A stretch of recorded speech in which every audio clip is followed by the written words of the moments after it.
والقوانين، ودي لائحه لجنه المسابقات اللي اللواء نايف عزت رحمه الله عليه وضعها عام 2008. ولكن عايز اقول حاجه يا كابتن مدحت، ان انا لا اعتقد ان نادي الزمالك ممكن يخوض هذه المباراه، عارفين طبعا ان في غرامه ممكن تحدث على نادي الزمالك، وعايز اخوض في وحرمان طبعا لمده 2 سوبر. بالظبط يا كابتن. نظام مباريات السوبر في اوروبا في بعض الدول بياخدوا بطل الدوري، هو طبعا الخلاف ان فريق يجمع بين الدوري والكاس، لو فريق خد دوري وفريق اخر خد الكاس ما عندناش اي مشكله طبعا. ولكن في بعض الدول زي اسبانيا بياخدوا بطل الدوري وتاني الكاس. يمكن الكابتن ايمن والدكتور طه يتفقوا معايا، السنه اللي فاتت برشلونه جمع بين الدوري والكاس، كان تاني كاس فريق اتلتيك دي بلباو، لعبوا مباراه السوبر بين برشلونه واتلتيك دي بلباو، ده في اسبانيا.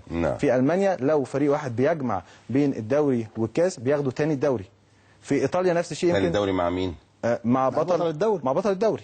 تاني اول وتاني الدوري. لو فريق جمع بين بطولتين. أوكي. يمكن هي لوائح خاصه في كل بالظبط يا كابتن ايمن. في ايطاليا بيطبقها يعني في ايطاليا العمليه سهله السنه دي، لان انتر جمع بين الدوري والكاس، والتاني في الموقفين فريق روما. في انجلترا تشيلسي. في بعض الدول زي هولندا يا كابتن بيختاروا تسويق المباراه.